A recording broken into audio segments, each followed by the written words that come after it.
welcome to URBONUS podcast. I'm the host, Donatas URBONUS, and I'm joined by my colleagues, Rytis Vyšniauskas, Augustas Šuliauskas. Welcome, guys. We're like in eight hours, we're departing to Cologne. And the funny thing is that Augustas just came back from his journey, so it's a hell of a day for us. But we decided to record this podcast, the last in Vilnius before the EuroBasket, so I'm glad to have you here. Yeah, we're actually on the same flight today to Cologne, right? Exactly. I believe. You guys. We're flying from Kaunas. It's going to be a crazy flight, a lot of Lithuanian basketball fans. A lot of fans and a lot of journalists, so I'm not sure. I mean, the flight itself is fine, but I don't know what's going to happen by the gates. Half the fans might be not allowed I just hope to the flight, everybody's going to board the flight. Yeah. But anyway, on a serious note, we're going to have a lot of work in Cologne, right? But the URBONUS podcast will keep going, and we will record our upcoming episodes from Germany, the group stage. But obviously, we're also going to Berlin for the final stages. Whether Lithuania qualifies or not, we're going to be there till the end. So it's going to be a great basketball event for everybody. Yeah, and Augustas is also coming from a great basketball event, which was Serbia-Greece game in Belgrade. You've been there. Tell your experience. You said that it was the best game of your life? Best game of my life that I saw live in the arena. Yeah. I think it was an iconic game. Two probably best players in the world going at each other constantly and playing against each other in the court, defending with great shots, with Greece starting the game with 5 dunks in a row. This was something I've never seen before, probably in my life. Dorsey hitting a 3-pointer with like 11 seconds left. And it was kind of a foul, I think, which wasn't called. Try to watch the replay. It was so hard to tell. So he was hit in his foot? Yeah, and it was not a hand, right? Yeah, and that's why he did that, the leg separation. Yeah. But when you see it in real time, it's so hard to understand whether it was a flop or whether it was a foul. So that's why he was complaining, in the press conference. That was a great press conference. He told that he doesn't remember any game where just a single player shoots the free throws, which was Giannis, 10 from 14, I think. Yeah, he was great at the line, and Rytis mentioned that in the last podcast. But talking about Greece, just one quick point. They really miss a big body inside the paint. Like Giannis was guarding Jokic in the second half, and he was just Jokic was dominating him in the paint with his back to the basket. Simply too strong and too big of a body for Giannis to handle under the basket. So there is still some speculation if Papagiannis can play, and Antetokounmpo got injured in the game as well, going for a crazy rebound in offense. He got injured. That was also one of the moments that was just, I was like in shock. And so a lot of injuries for Greece. And how was the general experience in general? I mean, 19,444 fans. I think it's the record of World Cup qualifiers attendance. Now Greece has the record. Okay. Oh, yeah. Because when they came back, it was like, I don't know, a couple hundred more. Yeah. For the Greece game. Obradovic in the front row. Djokovic in the front row. Some other basketball legends. How was the feeling? Because it was different game from what I've experienced when I was in Serbia, because, there was no rivalry between two teams. There were no things thrown on the court, which tells a lot that Serbian fans can easily enjoy the game just cheering for their team and just booing opponents, but just not throwing anything on the court. No coins, nothing. So, bravo. That's what we expect to see more in the future. Although it's naive, but, it was a good example. Because there was no organized support from the crowd. It was different. It was strange feeling, right, to watch that game. I wasn't for Crvena Zvezda or Partizan game to see it live, so I can't really tell. But from what I've seen on TV, it's different. Like it was a great atmosphere because just how the game went, but there was no organized support and no craziness and no chaos, let's say, in the stand. So it was like a normal European great game, but with a really, really amazing atmosphere. And it has to be said that probably this game is bigger than any game that Serbia will face in the group stage of the EuroBasket. Because for sure. the World Cup qualifiers are difficult. We know that. It's hard to qualify even for these big basketball countries because during those FIBA windows, they don't have Giannis, they don't have Jokic, they don't have many others. And the group is really tricky. Latvia is getting win after win. They're leading the group. So Serbians needed to win both of these games desperately because in the previous window they lost to Belgium, I believe. And it really in a tough situation. It really hit them. So right now, after beating Greece and Turkey, I think I'm not going to say they are already safe, but they're in a much, much better situation. Greece, their situation is also manageable, but Turkey definitely has problems in this group. Obviously, the priority for them is to do good in the EuroBasket, but I saw Turkey against Latvia in the World Cup qualifiers, and I during the whole game I was thinking about our podcast last week when we all said that Turkey is number 5 in the power rankings. They're gonna go to the semifinals because of favorable brackets, and then I see now it's Spain. Then I see Porzingis just popping, Latvians hitting 20 3-pointers. Davis Burton is with his hot hand. Schmitz, Strelnieks, everybody scoring 110 points. No defense at all by the Turkish team, and a lot of questions were in my head during that game. And obviously the biggest question is about Shane Larkin. When the player is as desperate as going to Twitter to explain why he's performing the way he's performing, you could say that something is not clicking for Shane Larkin this summer in the national team, but obviously we will see what happens in the EuroBasket. Just in general, I love the enthusiasm of these big games, having these NBA players, for example, Porzingis. I mean, you mentioned the Latvians. It seems like if you put them in Turkish, in the group with Turkey and Spain, I think win the group. They could easily compete for the semifinals. I mean, with the bracket they would have, with the talent they have on the floor. So just, it's so sad, it's so pity that we won't have Latvia in the upcoming instead EuroBasket of going event. to the EuroBasket, they were flying with Ryanair to Newcastle to face Great Britain. Nurkic and Great Britain will be in the EuroBasket. Yeah, and Yusuf Nurkic could agree that it's not the most comfortable flight. Yeah, probably. For Porzingis, there's no space to stretch your legs. Yeah. it's hard. In an exit row. Yeah, and just in general, I mean, I love the enthusiasm, especially of this game, Serbia-Greece, but at the same time, it just one more time, it reminded us that without the NBA players, national team basketball is a whole different conversation. And only with them, we can enjoy the game, we can enjoy an event. And we're focusing so much on this war between FIBA and EuroLeague. But even with the EuroLeague players involved in, for example, if we had a scenario where all the EuroLeague players were playing in these FIBA windows, there's nothing to compare with the level which can be, delivered with these NBA stars. So it just kind of, it was great to enjoy this basketball without, official competition like EuroBasket or World Cup, which didn't even start. But at the same time, it kind of, reminded how structurally this calendar, this whole idea is.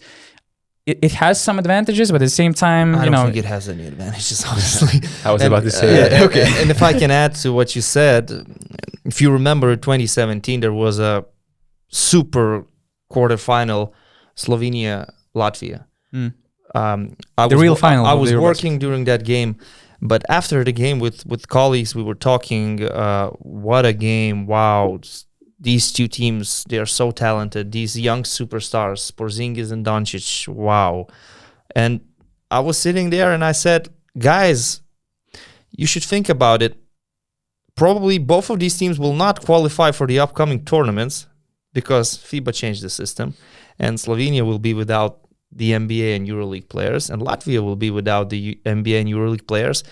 Lithuania will be fine because we have enough of these medium quality players that can win games during these qualifying windows. But Latvia and Slovenia, I predicted in 2017, honestly, I'm not bragging, they will struggle and probably will not see them in the 2019 World Cup. And who knows about the next EuroBasket. Okay, at least Slovenia is there in the EuroBasket to defend the crown. But the qualification for the World Cup, again, is in question. Since they lost to Germany, they're still in the third place. But knowing that the next games will be played without Doncic, without Dragic, without many others, who knows? Maybe Slovenia will not be there again in the World Cup, and it's really sad. And this is why I'm saying there are no advantages about the system. Everything about the system is wrong, and everybody suffers. The players are suffering, the fans are suffering, the commentators are suffering, the media is suffering. Nobody likes this.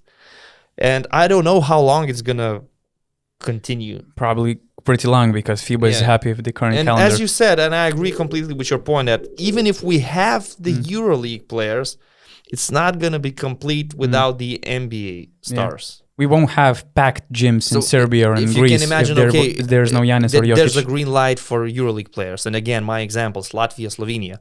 Does it change the picture for Slovenia that much? They add not at all. They add what? Klemen Prepelic? Mike Tobey. I mean, okay, they might improve their chances. Latvia, now when we see Porzingis and Davis Bertans, it's a completely different team.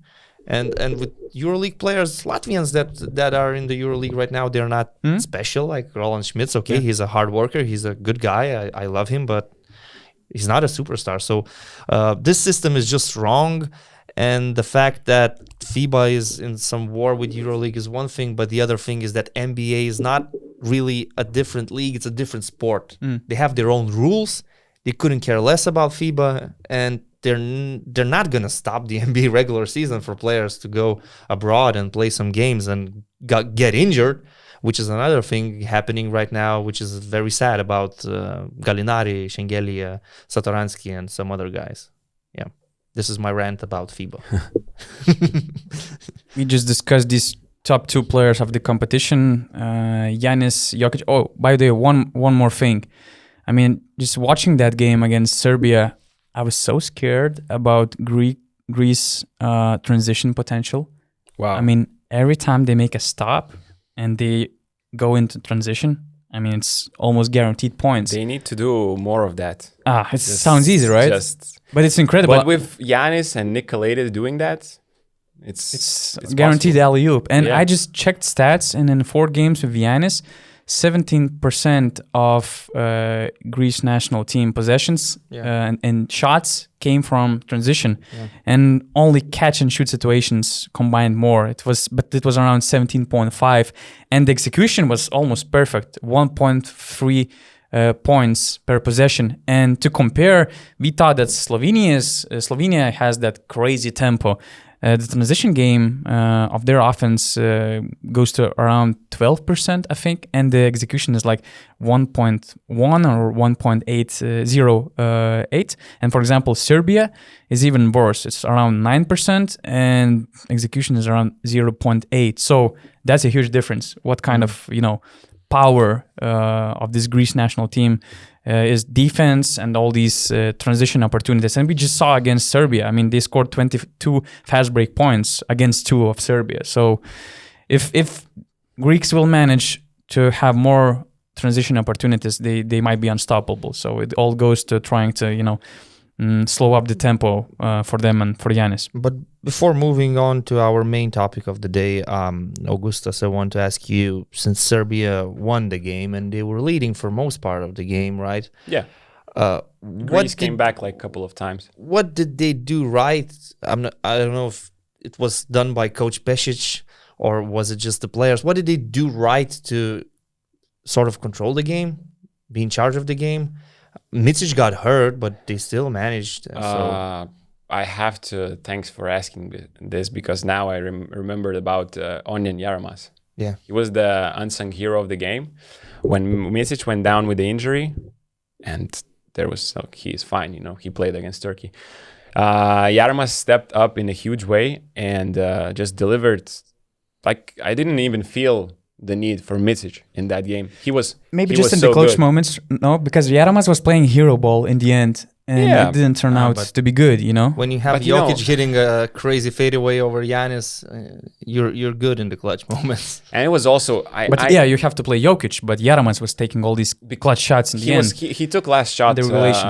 It was like 10 seconds left, and Yaramas took the ball. It was a timeout, and they draw up a pick and roll with Jokic, but he just went to the right and shot this layup, let's say. Yeah.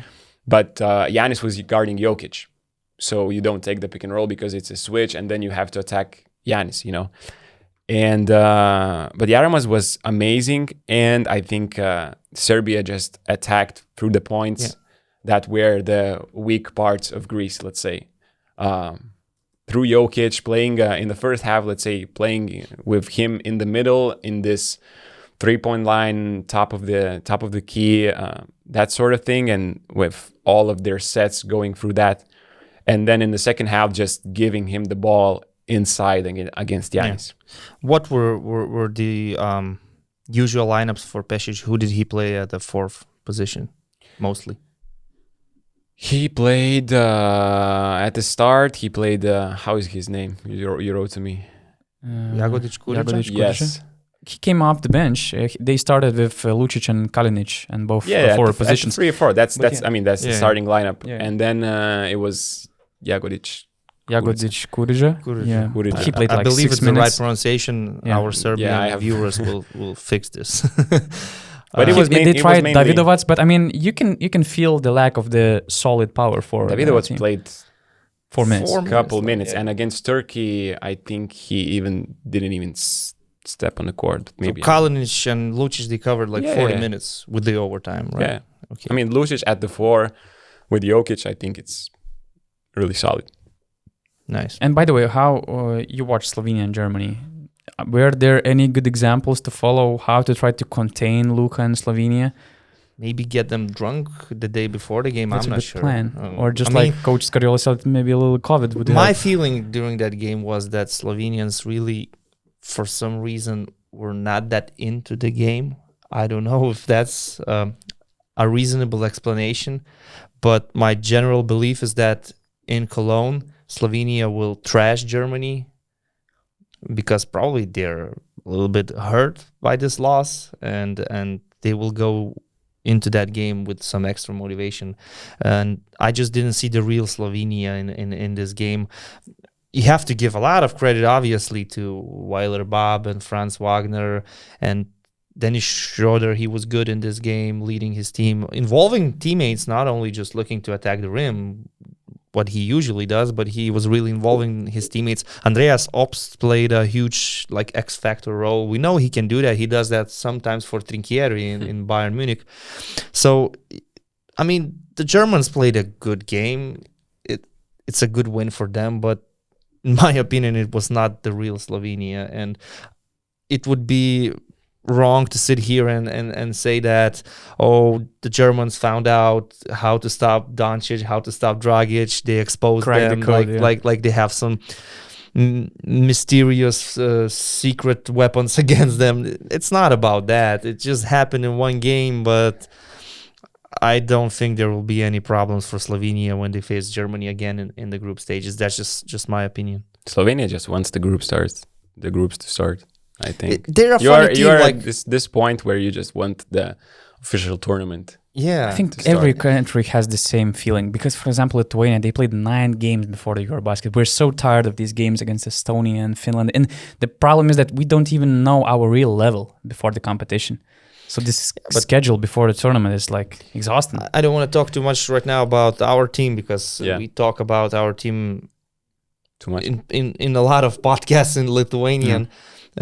So just staying with Slovenia a little bit, I believe that when you have a team that's not really being coached, there's no disrespect to Sekulic, but he's not in charge of this team. I mean, he can, which is also the way of coaching. he can be trying to disturb the right coach for this team, but the thing is that it's not about tactics or whatever. You have Doncic, and it's just as simple as that. And when Doncic is not really up to it, when he doesn't really want to play his full strength, this is what you get. He's sort of like, I don't know, a Dragon Ball Z character that needs a really strong opponent and a really big challenge to be 100% focused. So when he's leading the Dallas Mavericks through the NBA playoffs, and when he is hearing all these talks about how Kawhi Leonard and Paul George are going to stop him, that's when he delivers. And now they're playing a qualifier against Germany. He knows that, like yesterday, Gallinari got hurt before the EuroBasket. Shingelia got hurt before the EuroBasket. Micic got hurt, but okay, he's fine. And maybe he's just thinking like, I don't want to screw things up. I don't really care about this game as much as I care about the EuroBasket. I'm just trying to speculate what are his thoughts approaching a game like this. So, and in the end, they lose by 19 points. So, but no big deal in my opinion. Yeah. Okay, so shall we go to the main part of the pod? I think so. Let's do it. Special part of this podcast is that we will try to introduce this draft game to European basketball audience. In Lithuania, it went really popular when our Lithuanian website and the colleagues from the Lithuanian website started this draft game, drafting players from some competitions and basically running the fantasy draft. So we will try to do the same with the EuroBasket competition. We will draft by order, but the thing is that all the players are available, and we just set some rules, like only one naturalized player is allowed per team. Also, we will be able to select only one team from one national team, one player from one national team. Yeah. And the last two selections will be kind of wild cards to give some random respect. players, some random favorite we players. Appreciate. Yeah, or maybe just some random It's up to picks, us which how we choose. Won't make a huge impact for the and just to general clarify, it's not like we're building these teams to compete in a real fantasy game where we will be counting points or PIR or efficiency. We're not going to do that. The best team will be decided basically by your judgment, by your comments and votes. We will try to select players according to their basketball skills and who look good, and should be a good team on a court if they would be there playing for one team. So that's the general idea, because if we would go for numbers, it would be a different draft. Like we will be choosing players from those bottom teams that will score a lot of a bunch of points, because there's nobody else on the roster that can do that, and we're just going to focus on quality and try to build a good basketball team. And we will invite you also kind of to vote for the teams you liked the most. We will put these teams on Instagram, on YouTube channel as well. And at the same time, in the comments, you can also play your, top fives, you can fantasy fives, or criticize our picks. Or you can even try to play it with your friends, because it basically takes two persons, to play this game, to play this random draft. Usually more fun to do this with like 4 or 5 guys, because then have to think more about your selection. Yeah, because there are a lot of great players, but when there's 3 of us, we need to set certain limitations, like one player from one team and only one naturalized player, because if we would go without any limitations, you would see like 3 stacked super teams. Franz Wagner as 11th guy. Yeah, something like that. So who gets the first draft pick? Before we start this prestigious lottery process, 2 things I want. You're the commissioner. Yeah. Okay. And I kind of asked Gytis to make some papers, heated, let's say, to get me the first pick. But that's how it goes. That's how the business goes. 2 things before we start. First of all, thank you all for all these comments. We had over 200 comments after our last episode of over 200. EuroBasket power rankings. Almost 20,000 views, maybe even more. So thanks a lot for all this attention, for all the feedback, comments, criticism, and your insights. And just please don't forget to press like button on this video, because just a single click really helps our channel to grow. Another shout out to our new partner, which is Courtside 1891. Courtside 1891 is the primary live streaming subscription product of FIBA Basketball, where you can watch FIBA EuroBasket 2022 and many other competitions live or on demand. It's a great new platform to follow FIBA competition. I remember probably the previous platform was like on FIBA website, but I think that this is even better, from customer user experience. So Courtside 1891. It saved a lot of people to watch the Serbia-Greece game because it was not shown by our local broadcaster, so it was the only option, really. Yeah, and there's a EuroBasket event pass, which allows to watch the live games from this competition. There's an annual pass, a lot of different variations, which you can find on our description. We will have all the links you need. There are some geo blocks may occur, but you will find more information in our description below this video. So Courtside 1891.basketball. This is it. We have to start our lottery process. Gentlemen, I will ask you to bring one paper from the box. I have a feeling there's some corruption here, but could be. There's only here we go. 3. Corruption is number 3 part of our daily life, Just have to adjust. Yeah. Okay. Oh my God, I'm number 1. Number 1 pick. So it was a fair draw. Goes number to 2. Rytis Vyšniauskas. It was a fair draw. You have number 2? The host has the Come lowest. on now. Number 3. My gosh. But we have 3 players. Like if you don't get one of them, you can go for the other. I kind of already know what I will get probably. But anyways. You have to show, guys. Yeah, you have to show the guys. He's number 1. This Vyšniauskas number 1. Definitely number 1. Vyšniauskas number 2 and me number 3. Actually, to be honest, I wasn't craving for the first pick that much because I thought that you would pick Doncic at number 1, you would pick Jokic at number 1. That was my guess. And I want Giannis, so I could get Giannis with number 3 or number 2, but if I don't pick him now, of course, some of you will pick him. So I'm going with Giannis Antetokounmpo, and there are a couple of points here. The first one is, based on our rules, there's no other Greek player that I really want to have on my team. And for example, from Slovenia, I could pick Goran Dragic. I would love to have him. From Serbia, there are plenty of players to choose from. That's true. And Giannis Antetokounmpo just makes my team already a very good defensive team. And transition and everything else. I don't want to even talk about how great Giannis Antetokounmpo is. This is very obvious. And it looks like, from what he's done this summer so far, this is going to be the tournament when Giannis finally shows his true power in FIBA competition. He averaged 30 points per game in all 4 appearances. By the way, your selection is interesting because I remember in the last pod we were kind of making this superstars of EuroBasket ranking with Jokic, Giannis, and Doncic, and we kind of said that Doncic is kind of best suited for this FIBA basketball.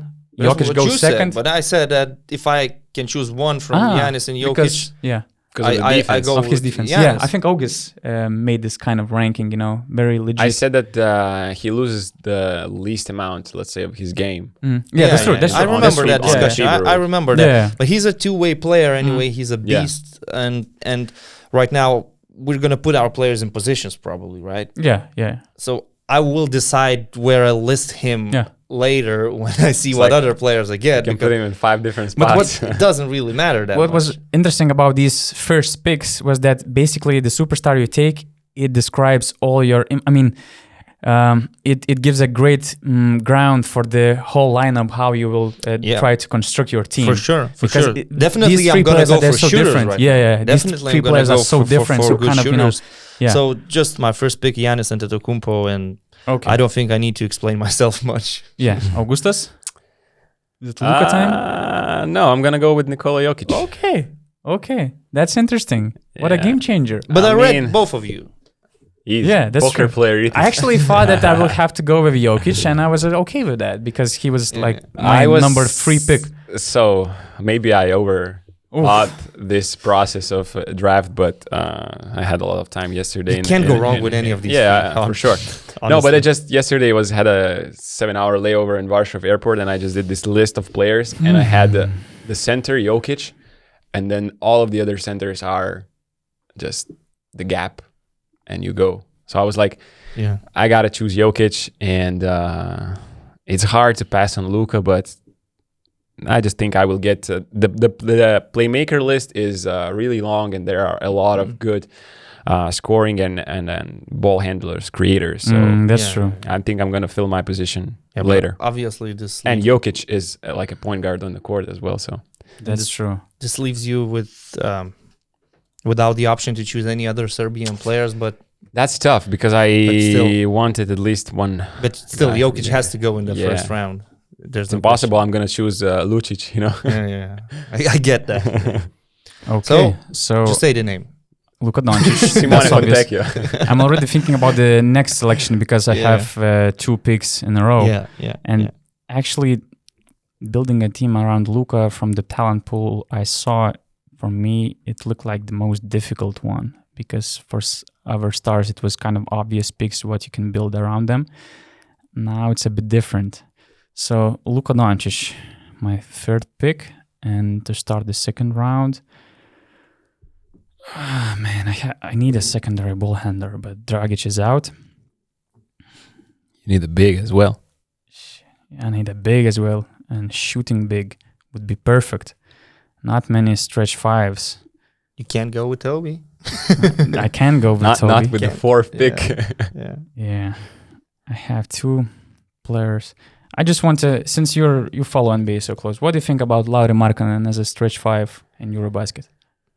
I need your advice about this. Finish Porzingis. I mean, he played the 3rd position for the Cavaliers, but here he's a. They were playing the big ball. They were playing a very big ball, and he's a big body. I mean, Lauri Markkanen with Luka Doncic on the same team.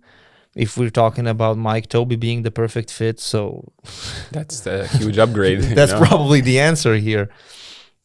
I mean, your team would have to score 110 points, but your team will obviously be based on offense, that's scoring. True. Yeah, if you're picking Doncic and Markkanen, but that's the talent level is amazing. So I think it would make sense. So I have approval on this pick, right? Because I had a lot of doubts. If that's what you were seeking. Yeah, I think I need that. So, okay, my 2nd pick is Lauri Markkanen. Yeah. Okay, so now we go to August. Yeah, I'm thinking here. I'm going to go with Simone Fontecchio.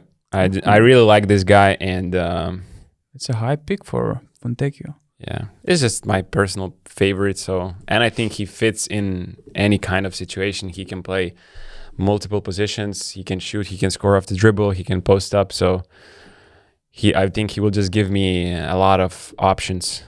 Offensively, and he's tall, athletic, can defend too.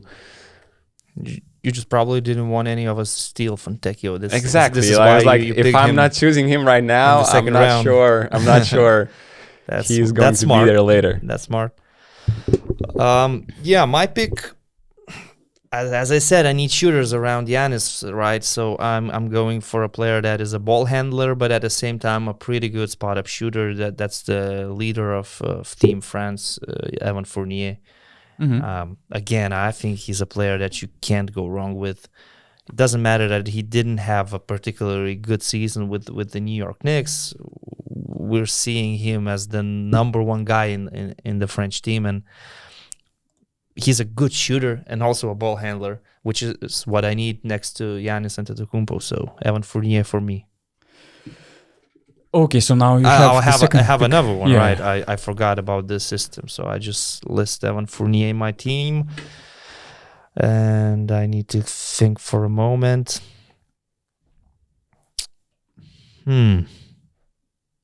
I remember this is much harder than I thought it was. When I was thinking about building a team around Giannis, I kind of had Milwaukee as an example, to fit some roles of these players when they won the championship, of course.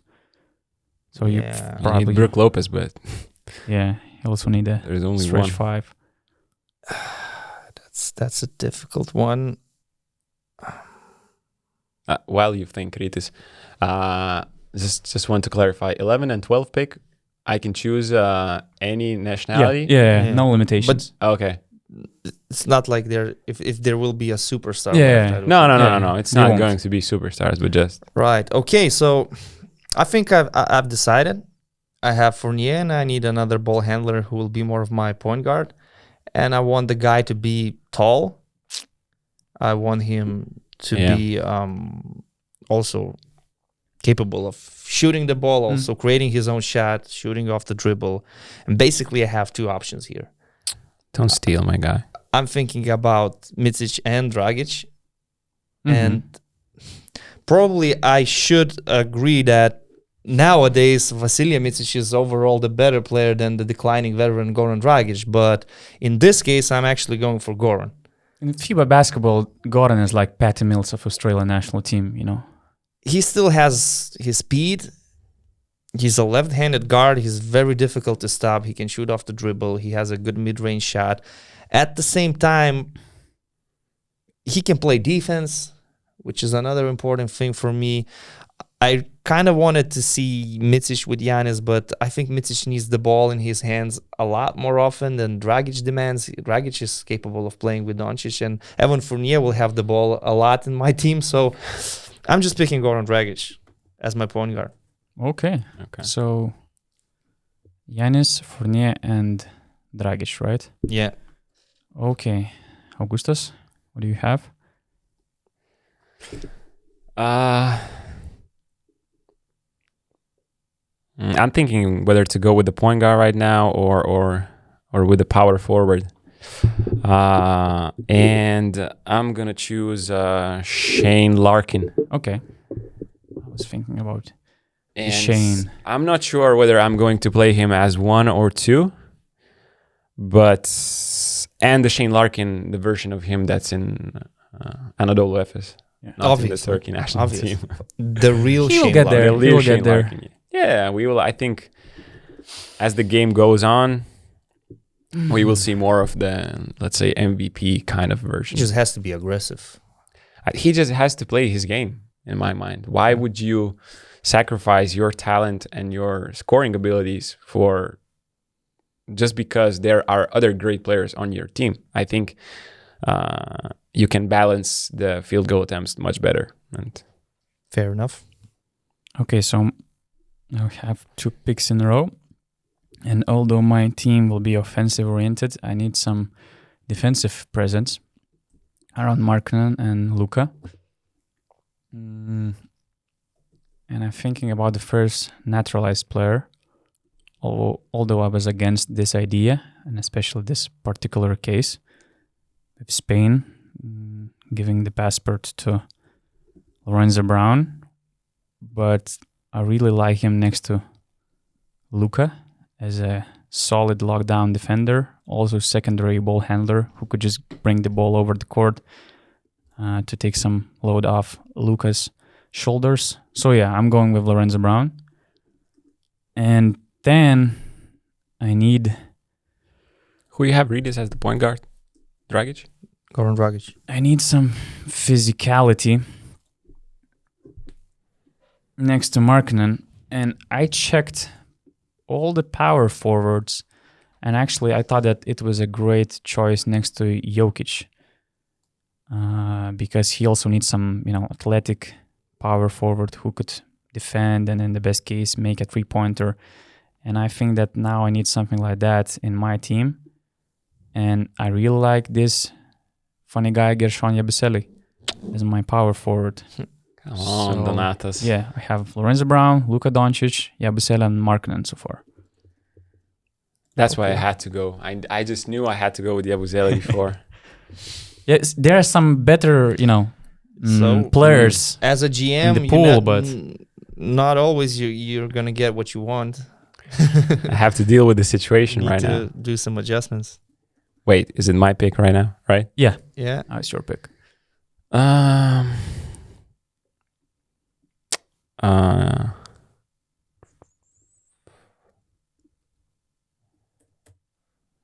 Should we play small ball? Should I pick Vezenkov right here? I'm not sure. Should I play Wagner at the 4? I don't. Next to Jokic? No, not really. No. I don't think so. Yeah. Tyler Dorsey. Okay. And just to clarify, he does not count as your naturalized No. player because he's not. Okay. Yeah. So that's a really good pick then. Yeah, because you have already Shane Larkin, and he is. Oh yeah, that's true. naturalized American. That's true. Yeah. Yeah. Somebody So should Larkin follow and our Dorsey, picks. that I could see that working on a EuroLeague team. And we're playing in the FIBA rules. Yeah, so yeah, yeah. And you have Jokic, right? I have Jokic, Larkin, Dorsey, and Fontecchio. Okay. So I have 2 picks now again. Yeah. Wow, That's the hardest That's part what- when you have to take 2 in a row. It's also a pleasure. It's easy actually. Bojan Bogdanovic, one of my favorite players. Yeah. Yep. Next I to think he fits my system with Giannis.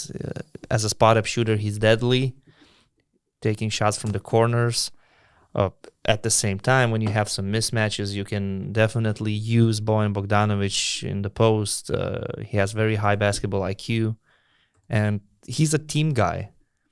Some of the Croatian players in the past and even in the present maybe are thought of like difficult characters, but not Bojan Bogdanovic. I think Bojan Bogdanovic is a great guy, and I just love the idea of having him next to Giannis.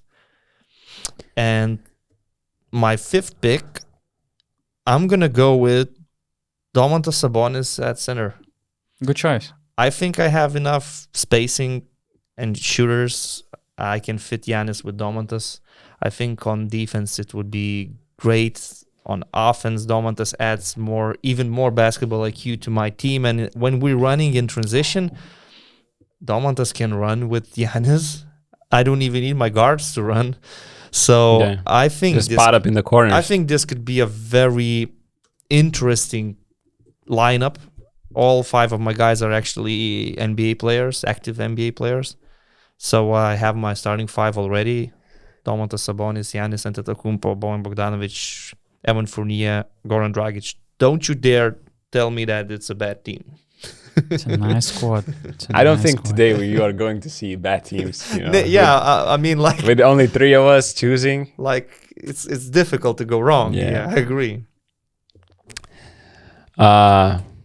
I'm missing a power forward for my starting lineup, and it's basically only one name that's left there. That's above everyone else in my list, and it's Sasha Vezenkov. So, that's true. I mean, I would have wanted Gershon Yabusele much more here next to Jokic, but I will go with Sasha Vezenkov. I just don't see anyone else close to him. Okay, so I make 2 picks in a row. I'm pretty happy about my starting 5. You have multiple options on offense. You have, pick and roll players, post-up players creating off the ball with the Jokic's passing. And all 5 guys can shoot the ball very well. So Actually, right now it's kind of hard for me to digest that Vasa Micic was not picked in the first. That's disrespectful. First no, 5 it's not rounds. disrespectful. I chose Jokic, and I Yeah, can't go with the that's- Serbian. that's- Oh, yeah, again. that's true. Yeah. And It's the rules. I went with Dragic, Yeah. and you went with Doncic and Lorenzo Brown. Mhm. But he's still Wait, available. but he's still on the list. He's still You went- available. You went with Goran Dragic ahead of. Yeah, That's just nostalgia talking. I said that I accept 100% that Vasa Micic right now is the better basketball player than the Oh, declining veteran Goran Dragic, but I had my own. Oh, so Thoughts? I'm making 2 picks in a row, Yeah. and I need small forward. It would be best if he would be a 3-and-D guy. I have few options. Unfortunately, I have to. You need a shooter there. You have Lorenzo Brown already. Yeah. I'll actually had to give up the idea of Timotei Luvavu-Cabarro because of Gershon Yabusele. I also had to give up Juancho Hernan Gomez because of Lorenzo Brown. I'm telling you, this rule makes it much harder to Yeah, play and the more game. interesting. Yeah. More interesting.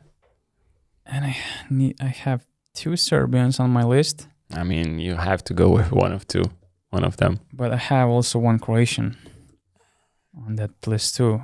I believe only- I believe I know his name. If only I had Super Wi-Fi Mario. connection, it would have been better You lost your Wi-Fi? for some reason. completely lost my Wi-Fi. Okay, You're not a very good commissioner. This this makes my selection even. Okay, now I got it. I mean, you're going between 3 names. You have to be. Okay, because if I choose one of these Serbian guys, I would need to give up Vasilija Micic idea. And I really like Vasilija Micic as my backup point guard. Vasilija Micic, a backup Point guard. That sounds nice. You have Lorenzo Privileged. Brown. You have Brown and Doncic. I mean, when Doncic needs some rest, you're already settled. Sounds like you desperately need Vasilija Micic, no? I don't need him desperate. I'm definitely going to pick him if you leave the him next to me. pick. Because I cannot take Serbians. So 100%. But too much of playmakers, right? No, I'm just saying that Doncic Mm. plays like 32 minutes, and those 8 minutes that he doesn't play, Lorenzo Brown is going to be there.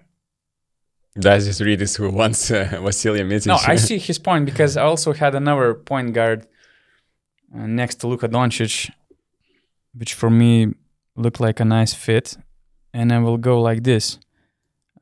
Give me a second. Okay. I still want to keep my options open. And I take Mario Hezonja as my free man. And I will start my second unit. Oh, you have 2 picks in a row, right? Yeah. I will start my second unit with a point guard, which I really like, also next to Luka Doncic coming off the bench, which is Kostas Lukas. I'm just hoping he's going to be healthy. Let Something he happen, should right? be, yeah, he should be healthy. I hope so. Yeah. Okay. Fair enough. So I can just take the best player available right now as we start to fill our benches, let's say. Yeah. Who I want as my 6th man. Is Rudy Gobert as his 6th man? There's still Vasilija Micic. Oh, okay. You I cannot. can't take him. But I in have general, Jokic. I mean, Micic, Rudy Gobert, some other great players. There's a lot all of of the great German players. guys are still All of the there. German guys, yeah. Zoni is not there. I think I need defense here with my bench, but I think I'm gonna fill that part a bit later. I just cannot not choose Franz Wagner Yeah, that's a great. right now. Fair enough. Another guy, he's like similar to Fontecchio, who can play 2, 3, maybe even 4 if we're playing a really small ball. And I think he's going to have a great championship. I know He's going to have a great NBA career. Yeah. I made a video about him, and the thing I like the most is just his off-ball movement.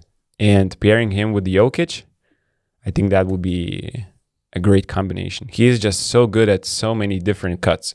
And I think cutting is an underrated part at this moment. Like, the young kids are practicing more ball handling and shooting stuff and tend to forget the off-ball part. So Yeah, that's why I agree. That's why I like him a lot.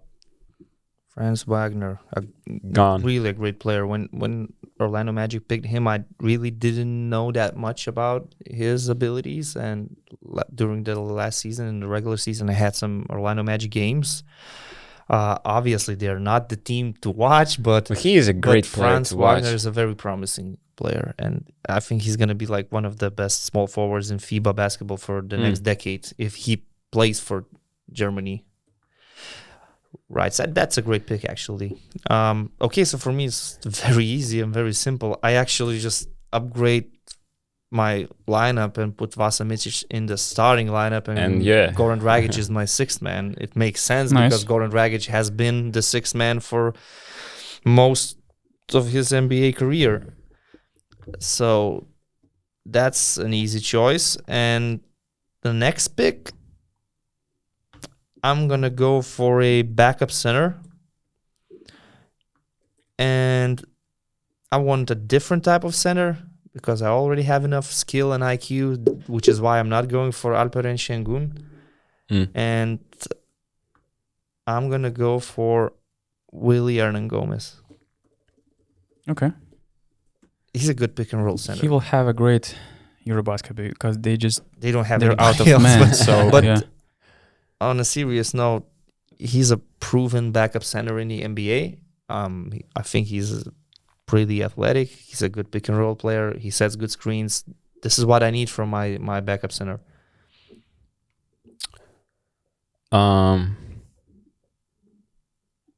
I mean, Rudy Gobert is still there. It is. He is. I mean, I couldn't pick him because I have Fournier. And I don't have... Oh, guys, and you have you both have French players, so I can just leave him there until my 10th pick. Wow. Okay, guys. That's strategy. I'm gonna do just that. Right there. Let's go with then... These limitations really narrows the list of players we can choose. It's not that easy, right? I think we're pretty close to drafting some Estonian players. I can't pick Luvau Cabarro because I have Rudy Gobert. In the future. It just doesn't make sense for you to pick any French player right now. Yeah, I'm not going to. Yeah. But there is Serbians I can't take.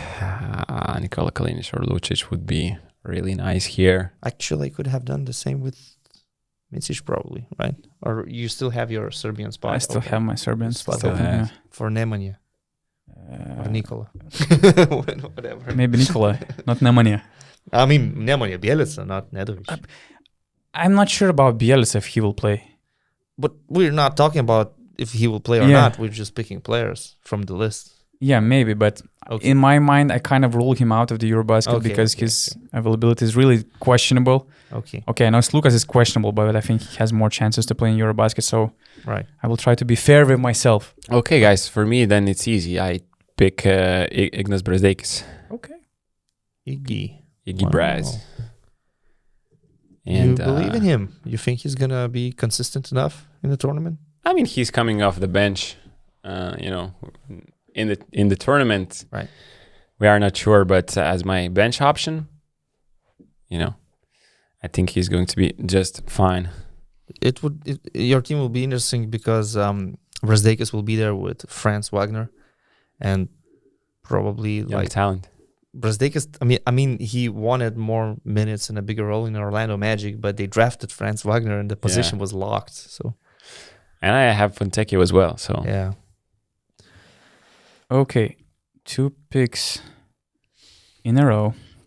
And I need a big body at center. Who would be different than Markkanen for sure. And I have 2 options. And I was really impressed. Okay, but... I need some defense as well. I have 2 options. One NBA guy and one EuroLeague star.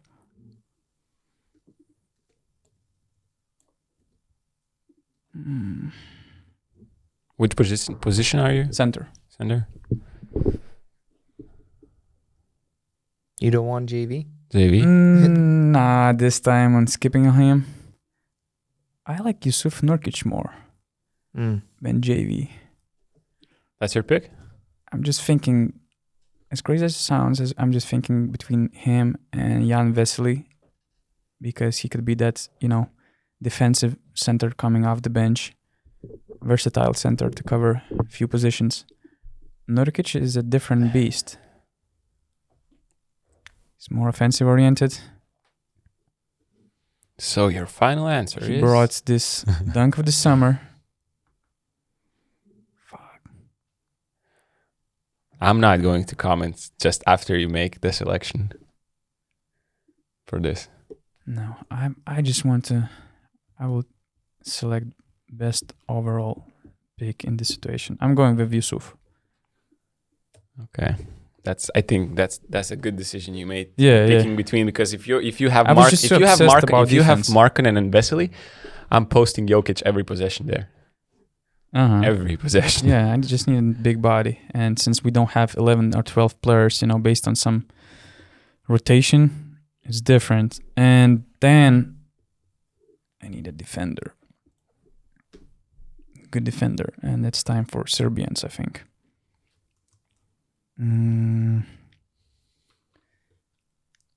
decided about my 2 picks. I'm just praying that he doesn't take it. Probably you don't take it. Probably I won't because I'm choosing between you. Serbians and you already took Vasa. Yeah, but I'm not talking about. I mean, these players are available. No, Natas, you just have to now. Oh, you don't have to. We already chose Serbians, so you have a lot of options. You can take it, and you can take them later. Exactly. Why would you go for a Serbian right now? Because we're not gonna steal them. That's a good freaking point. They're gonna be on the table. That's like the Gobert, the Gobert thing for me. Yeah.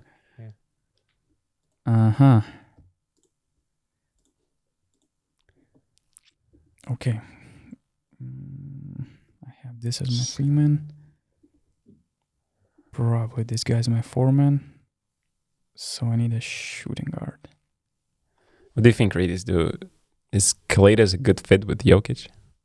Yeah, for sure.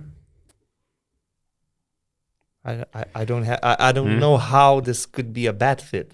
I mean, all of the flaws that Kalaitis has, Jokic makes up for them, and he's good defensively. The basketball IQ. Yeah, first of all, he's good defensively. I need a point guard who's good defensively.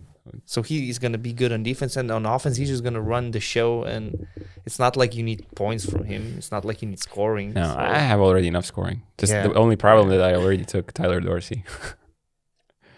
So that's right. I need scoring, so I will take this guy who can set the gym on fire, and this is Furkan Korkmaz as my shooting guard selection. Here's the guy that has Doncic on his team, and he needs scoring. Yeah, I mean, I need shooters. I mean, man. Markkanen, and Mario Hezonja. He's coming off the bench. But he needs scoring. Yeah. And Lauri Markkanen. Desperate of scoring. Yeah. You're playing with 3 basketballs? So Korkmaz. No worries. Yeah. I imagine. Nurkic and Korkmaz, these are your picks, right? Yeah. Okay. I wonder what Reedis has in mind. And I'm just praying. Korkmaz is out. You have a Turkish player already. I have Larkin, Shane Larkin, so then one of my picks is already safe. And you know who's that going to be. Sedi. Oh, yeah.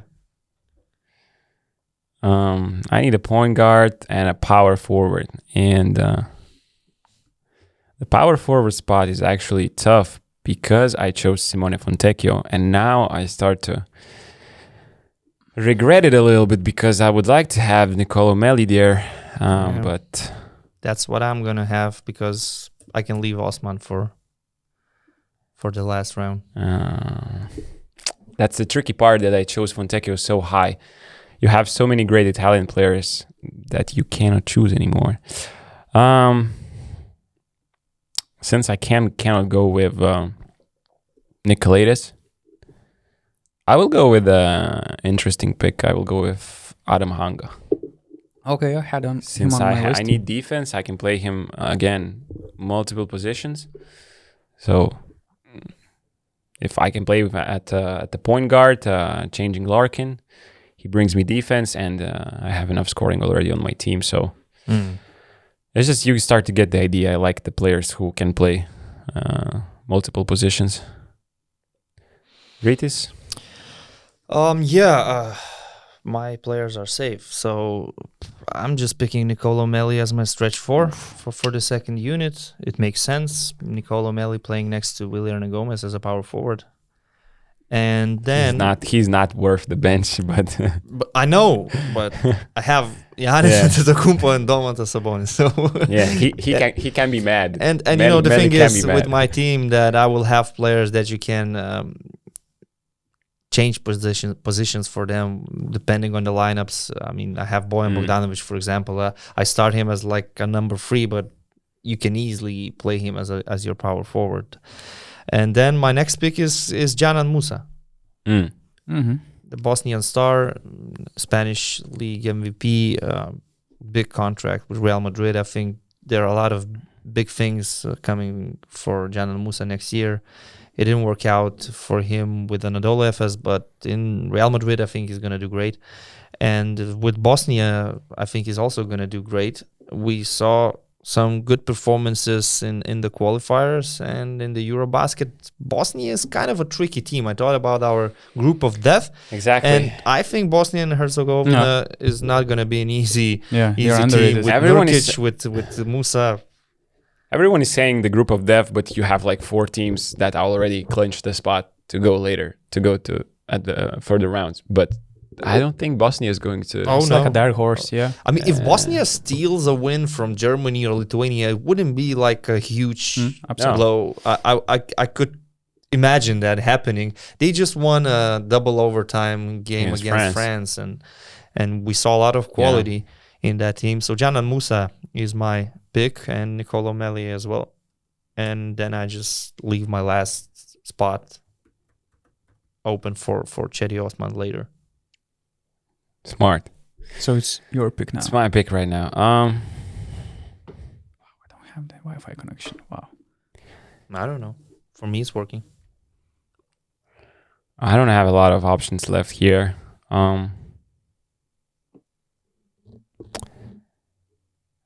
Me neither. Maybe Juancho playing at the 4.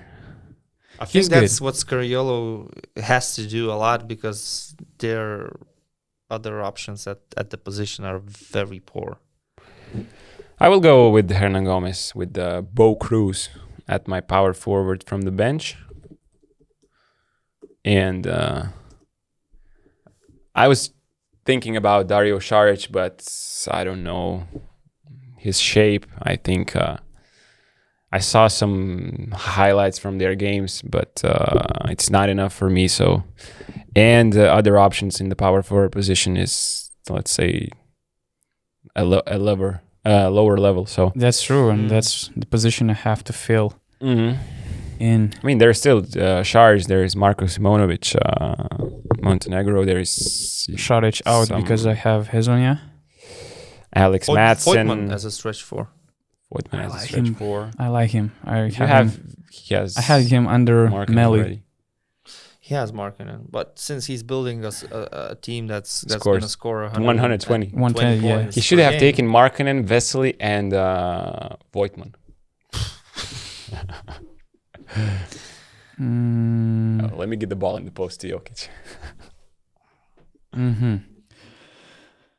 So, as my forward selection, specifically for the small forward position, I'm thinking between. Okay, I will go with 2 picks in a row. So still, I need to get this Serbian guy, and I'm thinking between.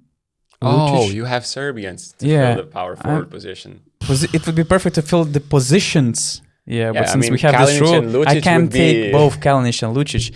And generally, I like Kalinic more. I think your team needs Kalinic more. But at the same time, I think that Lucic would be so great in transition with Luka. I just imagine him running, in transition better than Kalinic. But Kalinic is a better defender, and he can give me some minutes in the power forward position as well. So, unfortunately, I will have to go. Okay, as fun as it sounds, unfortunately, I will have to go with Kalinic because of his defensive. At the 4? Yeah, or at the 3. I still didn't make up my mind for the number forward. And as you mentioned, not many great defenders, especially left. We have these guys who could stretch the floor.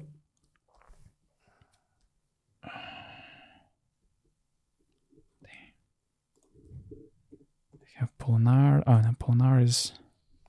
So Ritis is going to take City Warrior. Yeah, it's an easy choice. I mean, I want my team to be solid defensively as well, so my lineup has to be kind of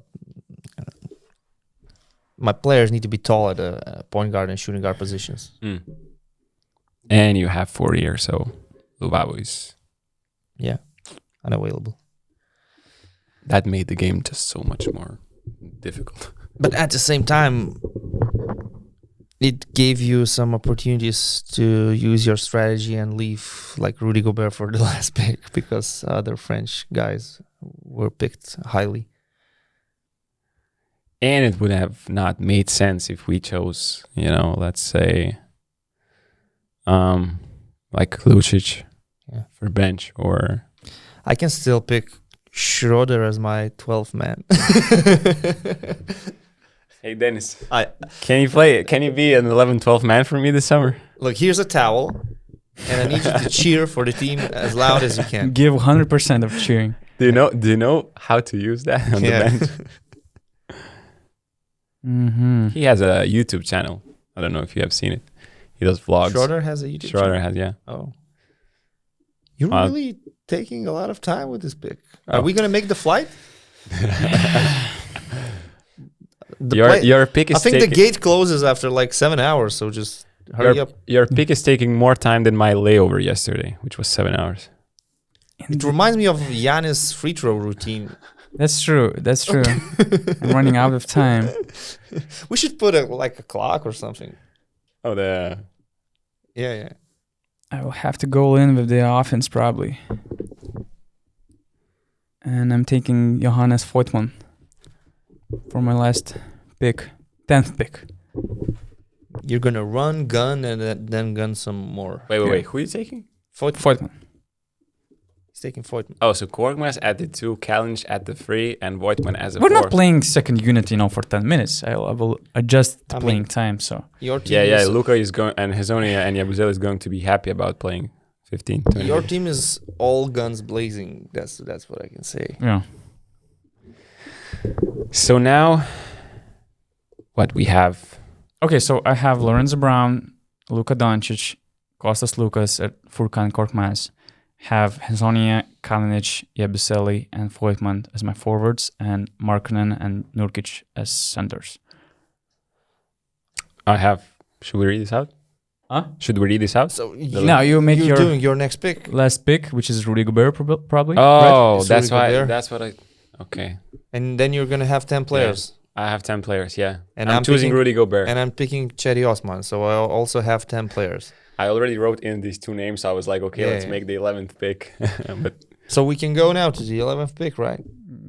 Can you just read out your lineups? I have Shane Larkin at the 1, Tyler Dorsey at the 2, Simone Fontecchio at the 3, Sasha Vezenkov at the 4, Jokic at the 5, and from the bench I have Adam Hanga, Ignas Brzdekis, Franz Wagner, Juancho Hernan Gomez, and Rudy Gobert. Right. Okay. And my team, if you want to list positions, then Vasa Micic is the point guard, Evan Fournier is the shooting guard, Bojan Bogdanovic, small forward, Giannis as the power forward, Domantas Sabonis as the center, and the second unit, Goran Dragic, point guard, Cedi Osman, shooting guard, Janan Musa, small forward, Nicolo Melli, power forward, Willy Hernan Gomez, my backup center, and now it's my word for the 11th player, right? Because It's Donatas. No, I had 2 No, picks. you were I the had first 2 one. picks, so Sorry. one of my picks is After Cedi Cedi. Osman. And then it's your 11th. Yeah, it's my 11th pick. And as we agreed, for the 11th and 12th, we're going to choose something different. Some role players that we like, players that we consider like underdogs or underappreciated players. And I'm going to go with Andreas Obst as my pure shooter in case I need one in some situations for 5 or 6 minutes for some stretches. And I think he would be fine with the 11th man role in this roster. he wouldn't be demanding more minutes because he believes he's better than Fournier. So Andreas Obst from Germany. Okay. I think we're going, I don't know why, but we're going with the shooters in these 2 picks. No, my 12th guy will be a very big center. I can say that. That's my idea. I want one really, really big center. Mustafa Fall? No, he was like a sleeper pick because he just got rejoined. I cannot pick French players anymore. Or is it that no, the rule does not apply? Wildcard. Yeah. Okay. I will think about him. I will still follow the rules, and I'm going with Wojtek Ruban as my 11th pick. He's a superstar of FIBA Windows. Yeah, and I think he wouldn't be, you have before him, he would have superstars in the same team. So, he's a huge impact player in the qualifiers, but in my team, he would be like 11th man. And just to have this guy maybe win for me one game during the EuroBasket with his shooting, why not? And if Satoransky doesn't play, then Ruban is going to be so important for them. Satoransky's not going to play, is he? He's very doubtful. Yeah. I heard some rumors like they're going to take him to the EuroBasket. Probably he's wait going, for and him. Maybe he might show up in the playoffs. The group D is not that difficult. They can manage the group even without Sato, and if he's back on the court in the, let's say, last game of the group stages to prepare himself for the knockout. You can easily trick yourself in that group. However, I know you can lose to Finland. You can lose to Israel. Poland as well. It's possible. It's possible. Yeah, let's say there is high probability that they advance and maybe he's able to play later. With Satoransky healthy, I would put Czech Republic as the number 2 easily, because Serbia is there. But without Satoransky, it's a different picture. Yeah, because Markkanen can shoot the lights out. He might be averaging like 25 points per game in that tournament.